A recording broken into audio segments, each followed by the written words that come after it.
Esta noite eu quero avaliar com os amados irmãos, na sequência do caráter desse trabalho, alguma questão relacionada ao ministério, ao chamamento e à vocação de cada um de nós para o ministério cristão, com base na vida do profeta Jonas. Por favor, abra comigo a sua Bíblia para o livro de Jonas, um dos profetas menores, e vamos ler alguns versículos do capítulo 1. E conforme nós formos apresentando aqui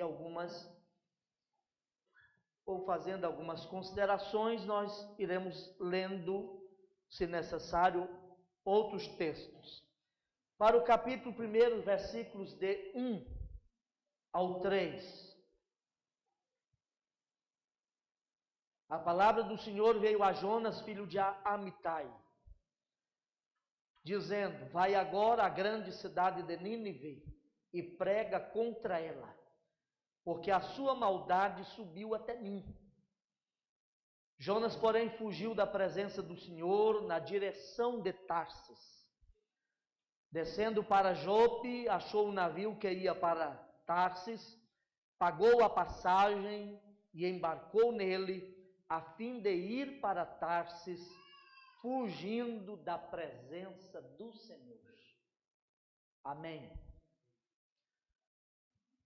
Meus irmãos, talvez Jonas, o filho de Amitai, seja o único exemplo da Bíblia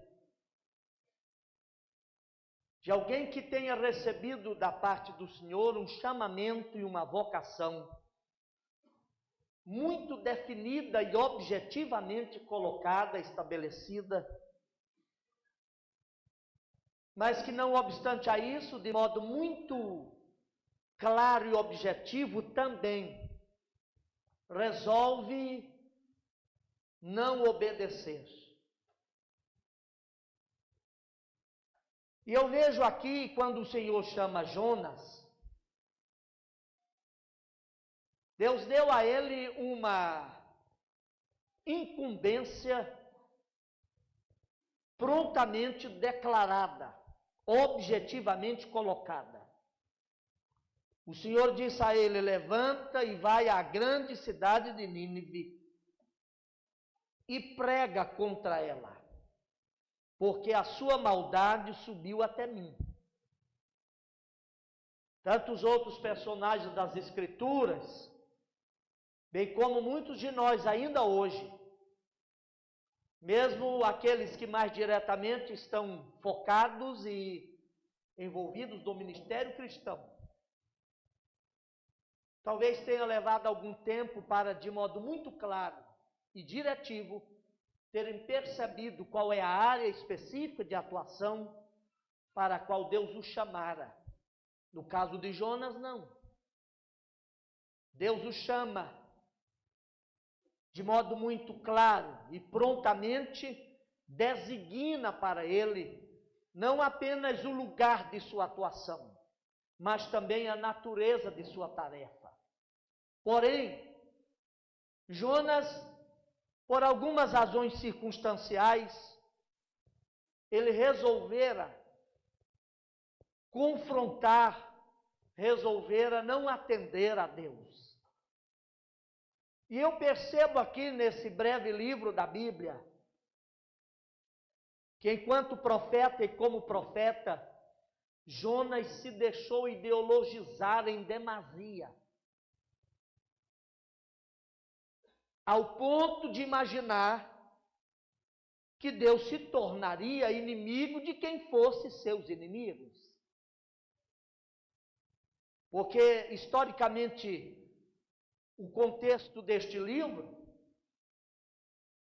revela-nos que a Assíria, cuja capital era Nínive, estava com o seu poderio militar invadindo o norte da Palestina, aliás, atingindo as tribos mais setentrionais, mais nortistas, como a tribo de Gad, Azer, Naftali, Zebulon, e a leste do Jordão, as tribos de Gade, Ruben e a meia tribo de Manassés. Mas Deus é Deus soberano. Deus é Deus que tem o comando de todas as coisas na mão. E talvez o grande erro de Jonas foi imaginar que Deus deveria agendar como seus inimigos os ninivitas, pelo fato de eles também serem, ou pelo fato de eles serem inimigos de Jonas. E Deus está, através deste livro aqui, ensinando a Israel, em especial a Jonas, por extensão a todos nós, como obreiros da seara do Mestre, que a gente não pode fazer uma leitura seletiva do mundo, pois que a visão de Deus não é seletiva e nem tampouco exclusiva, ela é inclusiva, ela inclui a todos. Não significa necessariamente que aqueles que porventura não concordam comigo, ou com a minha igreja, ou com a minha visão, ou com a minha cosmovisão de mundo, estão, por isso, riscados do projeto e do plano de Deus. Não. E Jonas pode ser chamado aqui, neste breve livro, de um homem que resolveu viver na rota da desobediência em flagrante confronto à vontade revelada de Deus. E aí, essa situação vivenciada por Jonas vai ensinar para nós, especialmente nós líderes e obreiros na seara do Senhor, algumas verdades e orientações que precisamos absorvê-las, guardá-las, gestá-las na alma, a fim de que não incorramos numa série de erros que Jonas incorreu e que eu quero compartilhar com os amados aqui nesta noite. Senão vejamos alguns deles, erros e situações que decorrem de uma atitude deliberada, arraigada, enraizada, alojada na alma de um homem chamado por Deus, que não obstante tendo da parte de Deus de modo claro o chamamento e a vocação, bem como a natureza do seu ministério, resolve então desobedecê-lo.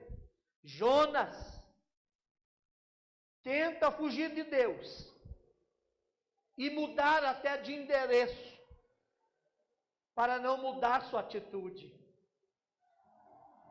Nós, obreiros, servos do Senhor, até naquela mesma voga e via que nós falávamos hoje à tarde, precisamos estar abertos à renovação, pois que cada tempo, cada época, cada contingência histórica demanda e exige de nós uma compreensão específica, uma abordagem específica. E Jonas, antes de pedir que Deus mudasse seu propósito e plano em relação aos ninivitas, Jonas tinha que ter trabalhado a atitude do seu coração, em especial em relação primeiramente a Deus, e posteriormente em relação ao povo ninivita. Jonas tentou orar, ou pelo menos em algum momento não quis orar, mas foi cair exatamente numa reunião de oração. E por ironia da história, e talvez por modo particular e maneiras singulares de Deus trabalhar, os pagãos aqui oram mais do que o homem de Deus. Isso é horrível. Quando nós, servos do Senhor, quando nós que temos o chamamento da parte de Deus, e por obrigação de ofício temos o dever de entender melhor o fluir do plano e do propósito do Senhor, acabamos por ser arguidos, chamados a atenção por aqueles que militam ou laboram em outra arena, em outra dinâmica, em outra perspectiva. Jonas confessa uma teologia, dizendo que vivia diante de um Deus que havia criado os céus e a terra, mesmo, enfim, criado o universo, mas que, na prática, tentava fugir dele, caiu em incoerência. Seu nacionalismo exacerbado, exagerado, impediu que ele enxergasse o propósito de Deus, no sentido de salvar os ninivitas. Porque, por antecipação, na agenda de Jonas como profeta, ele havia arriscado a possibilidade de os ninivitas serem incluídos no propósito abençoador de Deus.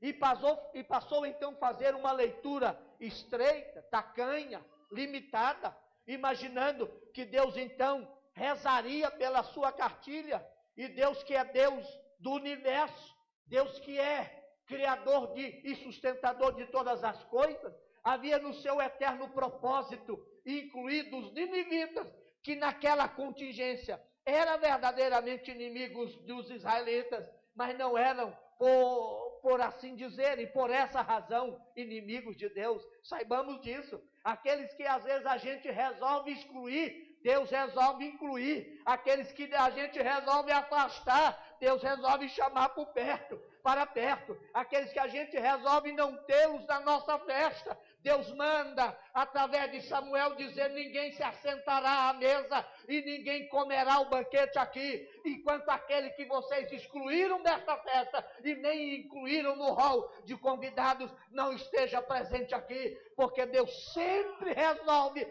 lembrar daqueles que os homens acabam por esquecer. Pois que não labora, ele não trabalha, ele não tem uma visão de vida da nossa ótica.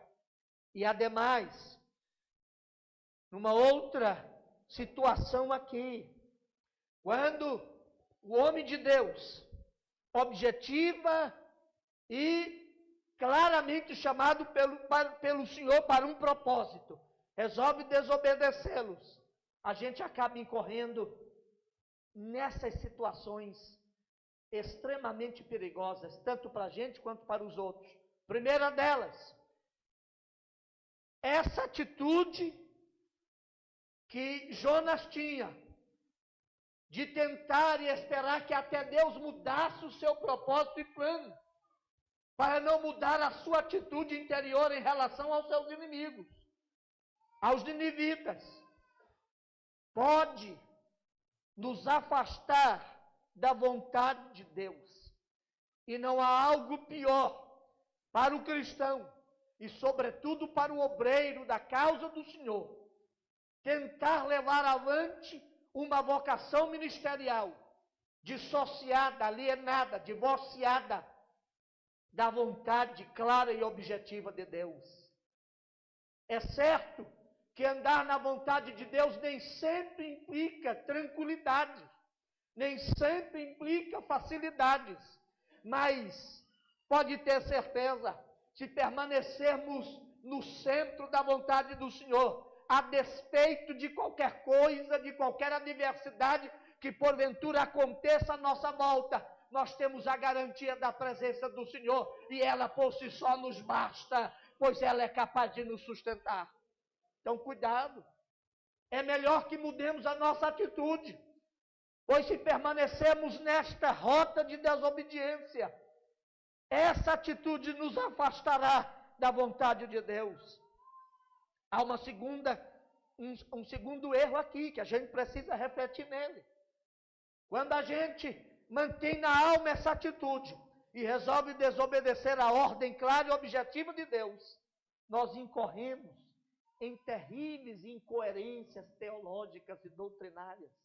Não há algo mais difícil e terrível, mais prejudicial para a igreja do Senhor nesta era tão conturbada, confusa, agônica e problemática em que vivemos, do que a grande distância que as pessoas acabam por perceber entre a nossa teologia confessada e a nossa doutrina vivenciada. Sabe?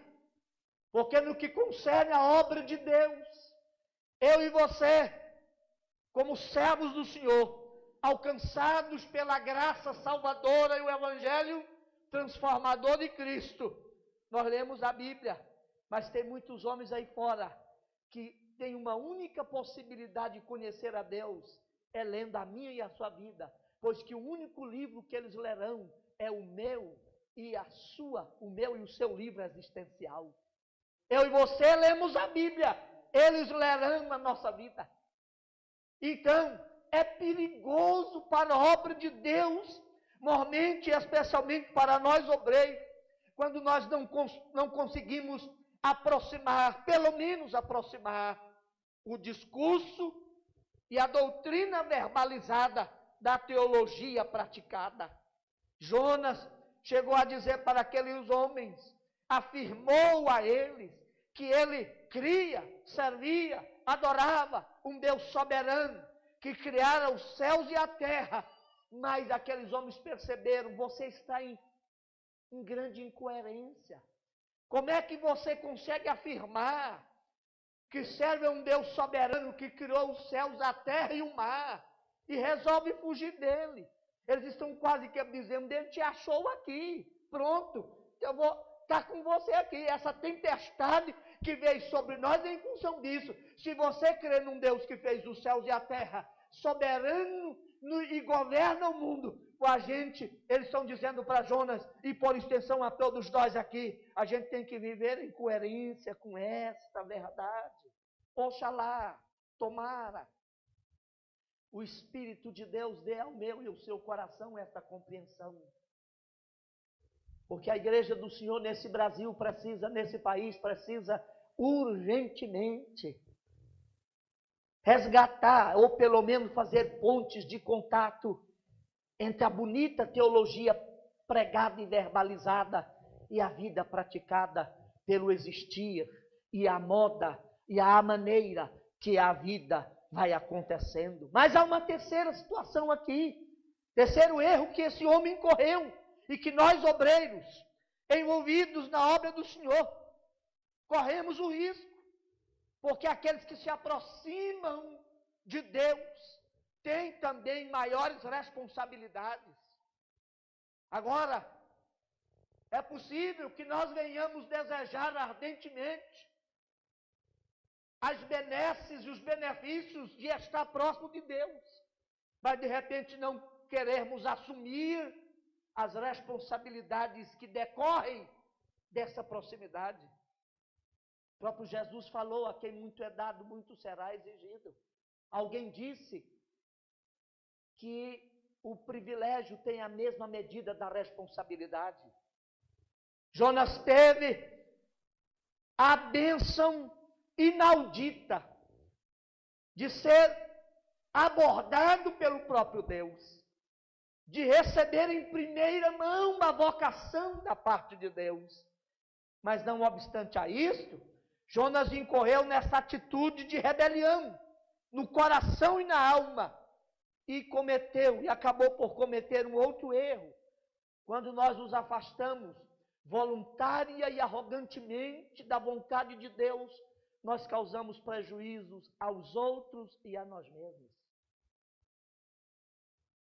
Jonas era um viajante quase que fortuito naquele navio que zarpava certamente do litoral leste do Mediterrâneo, exatamente do litoral leste do Mediterrâneo, mais precisamente da cidade de Jope, para um lugar longínquo, no fim do mundo, no sul da Europa, no sul da Espanha, mais precisamente, àquela altura. Ora, mas aquela sua atitude, aqueles homens que não tinham nada a ver com aquilo, começaram a enfrentar pessoalmente um prejuízo horrível, que o livro de Jonas diz aqui, que aqueles homens, não obstante ainda serem pagãos, homens que não tinham a mesma teologia montadinha, ortodoxamente equilibrada de Jonas, parece que tinha mais interesse por vidas do que eles, porque eles jogaram no mar parte da riqueza e da carga daquela embarcação, na tentativa de salvar a vida de um homem que estava fugindo da vontade de Deus.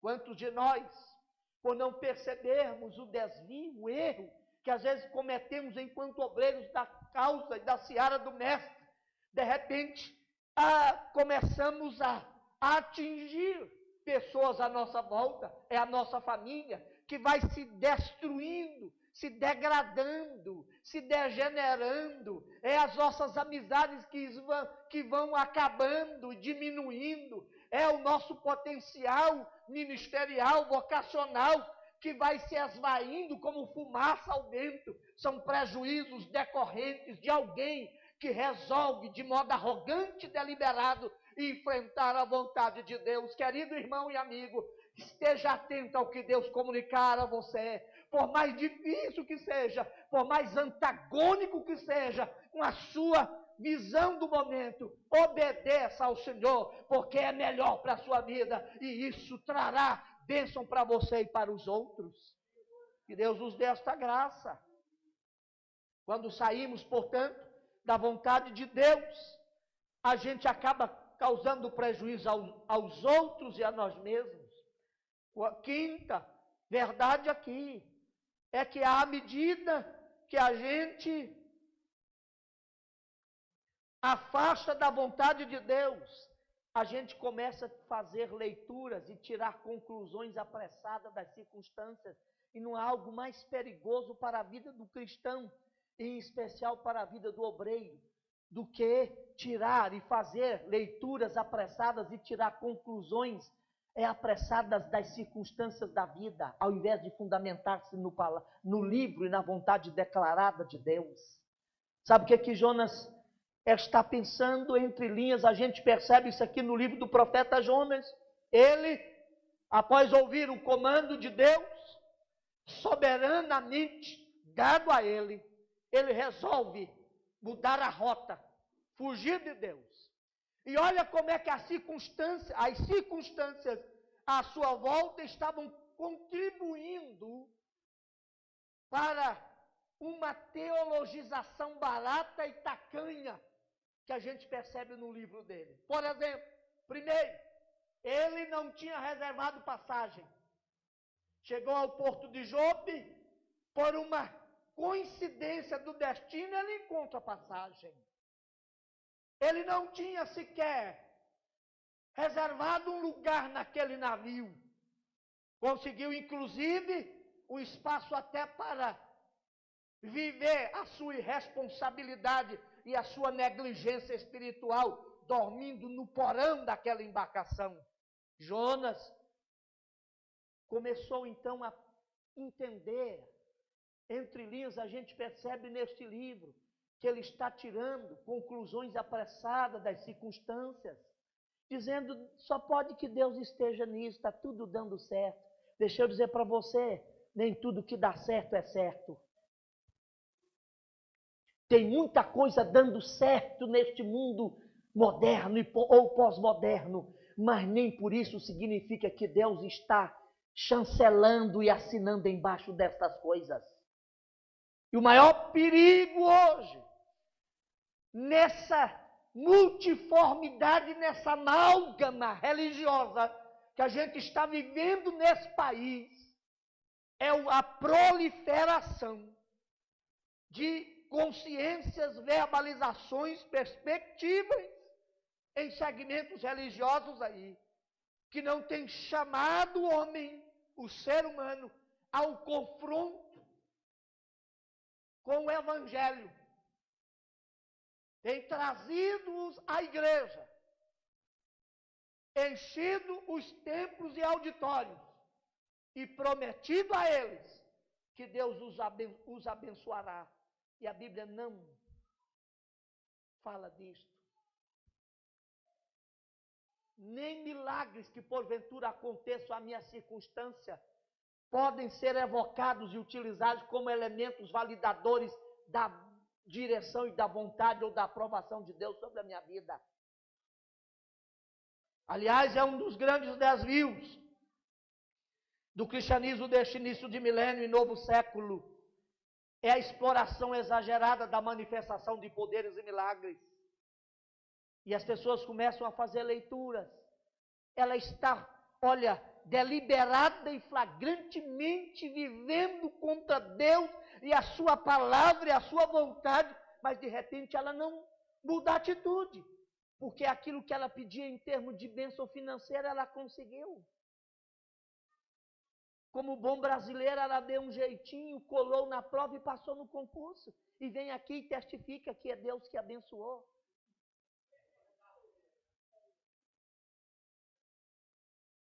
Jeitosamente, começam a fazer leituras das circunstâncias da vida e tirar conclusões apressadas de fatos fortuitos e corriqueiros da existência.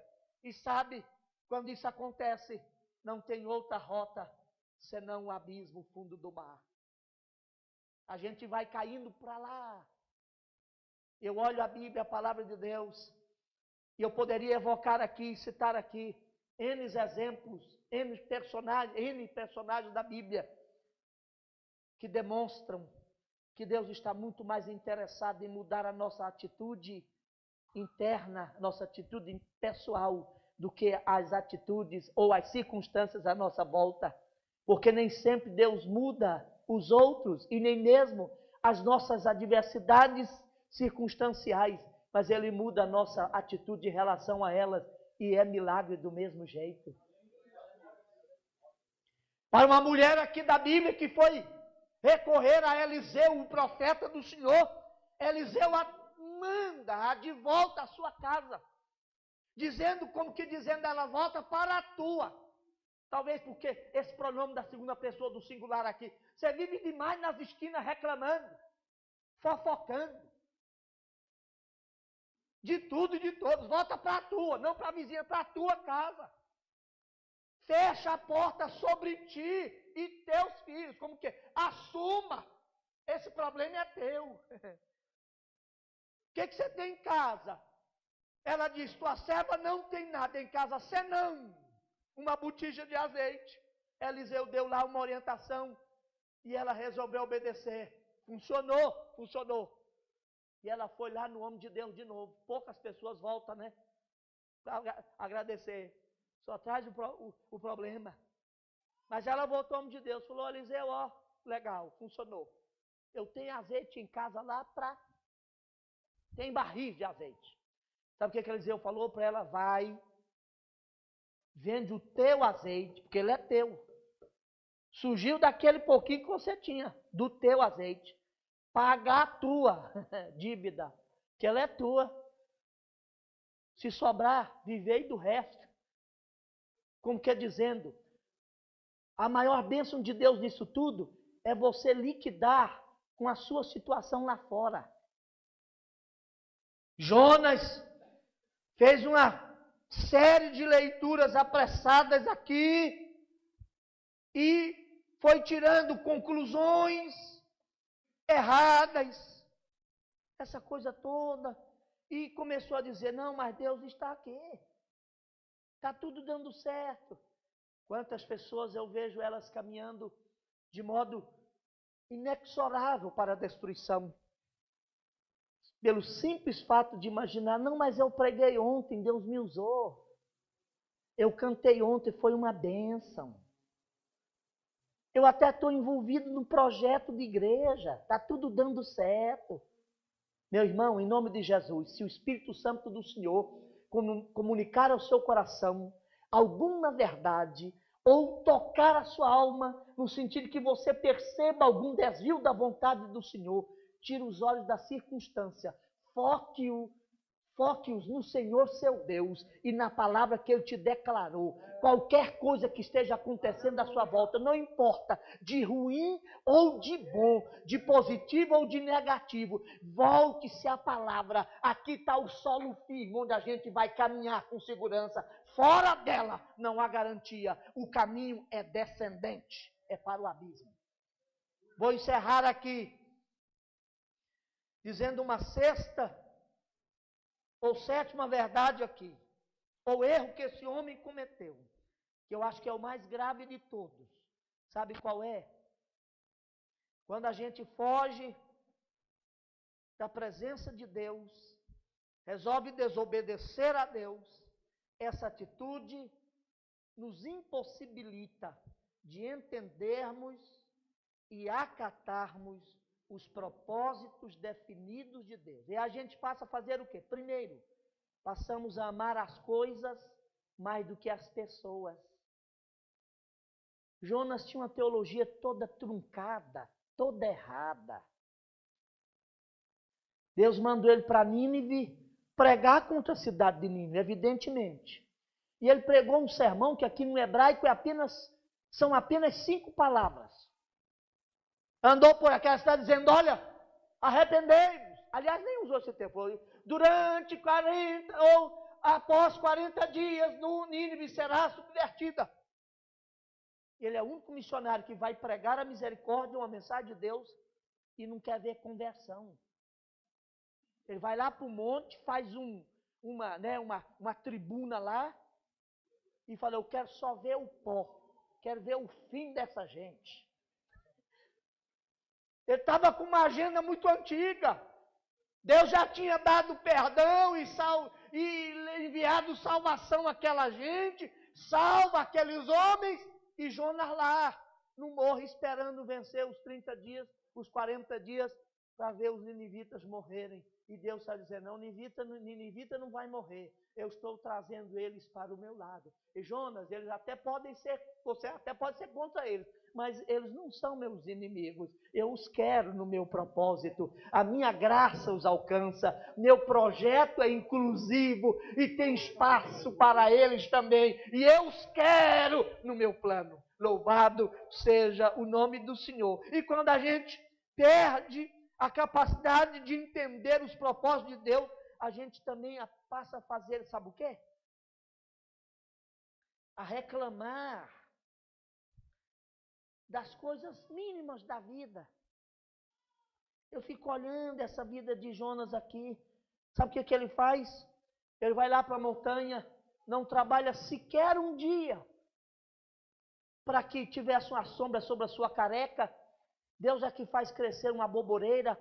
A boboreira protege lá o seu crânio do sol causticante. Olha, propositadamente Deus envia lá um inseto e corta a raiz da boboreira. Ela seca, então o sol alcança a carequinha dele e ele reclama. E aí Deus tem falou, Jonas, vai ser incoerente. Rapaz, como é que você quer sobreiro, rapaz? Você não trabalhou sequer um dia, nem foi comprar a semente lá para plantar a boboreira.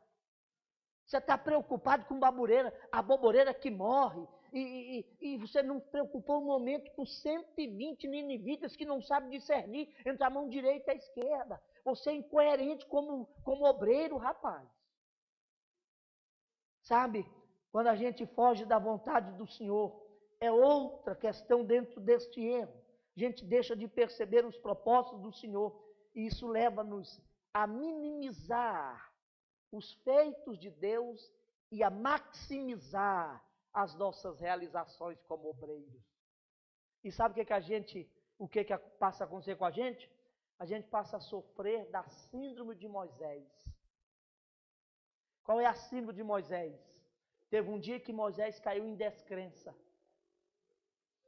Falou, Deus, cansei. A gente vê homem de Deus ao longo da Bíblia aqui, sendo atingido por essa doença da alma. Moisés falou, não dou conta mais, não consigo mais. Aí Deus tem que vir para Moisés e dizer, Moisés, quem é que pediu para você levar a carga sozinho, rapaz?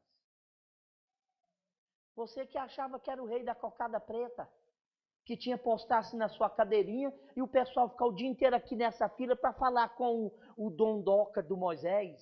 Eu tenho outros, rapaz. Você não precisa levar essa carga sozinha, não. Pega da porção do Espírito que eu liberei sobre você e põe aí sobre um colegiado de 70. Eles vão te ajudar a levar a carga. O problema é que você só vê o seu umbigo. Você se esqueceu, Moisés, que você existe por causa do povo e não o povo por causa de você. E de vez em quando a gente incorre nesse erro. Jonas, por ter essa atitude alojada na alma e no coração, perdeu a capacidade de entender e perceber os propósitos de Deus, esqueceram inclusive de que ele só era profeta da parte de Deus para alcançar os homens, e ele não queria mais. Quanta gente estão imaginando que o mundo vai orbitar sempre em torno dele, ele é a força orbital de tudo, não é não, meu irmão. No reino de Deus tem homens singulares, mas nenhum de nós somos insubstituíveis. Vou repetir, no reino de Deus tem homens singulares, mas nenhum de nós somos insubstituíveis. O dia que Moisés morreu, Deus não morreu junto, tinha um Josué. Por isso que as Assembleias de Deus já está fazendo 100 anos. Porque pelo menos nesses 90 anos já vividos, a igreja foi sempre encarada como um projeto maior do que eu. Eu só sou pastor porque tem uma igreja e existe a igreja. E a igreja não existe por causa de mim, eu que existo por causa da igreja. De repente a gente perde essa visão. E Jonas vai lá para o topo da montanha e começa a querer privatizar Deus. Trazer Deus para o seu projetinho menor, medíocre e pequeno. E Deus vai dizer para ele: olha, Jonas, eu não estou na sua agenda. Sai desta filosofia de vida de que seus inimigos são por natureza meus inimigos. Se você tem inimigos, cultive-os se você quiser. Eu não tenho. Eu disse aqui esta tarde, Israel é de Deus, mas Deus não é de Israel como propriedade. A gente menos imagina, Deus está agindo em outras paragens, usando outras pessoas, porque Ele é Deus acima das nossas construçõezinhas pequenas, apequenadas. E de repente a gente precisa entender isso. Que Deus nos dê da sua graça, que o seu Espírito nos faça entender de uma vez por todas, de que eu e você precisamos estar no centro da vontade de Deus, porque Deus tem uma obra e uma tarefa definida para mim e para você. Fique em pé em nome do Senhor Jesus um instante. Sabe que a gente precisa, como obreiros, especialmente nós como líderes e obreiros da seara do Mestre, voltarmos um pouco mais ao livro sagrado,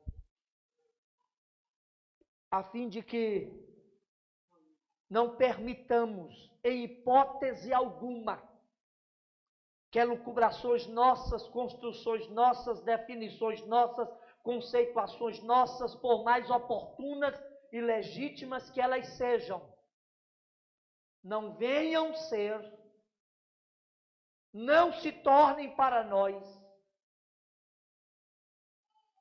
a verdade absoluta.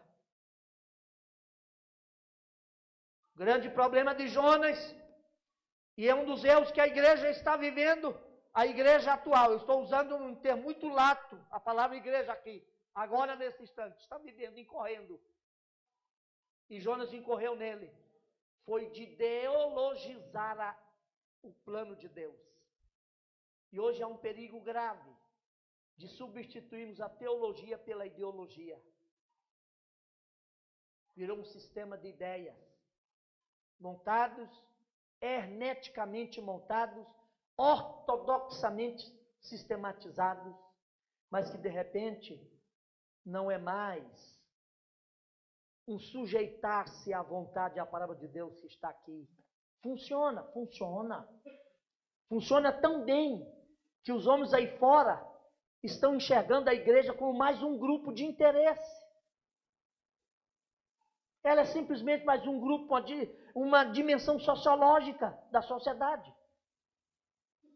Trazendo a espiritualidade, a fé, propósito e plano imutável de Deus para o âmbito meramente antropológico, cientificamente falando, um fenômeno antropológico, e nós não podemos permitir que isso aconteça.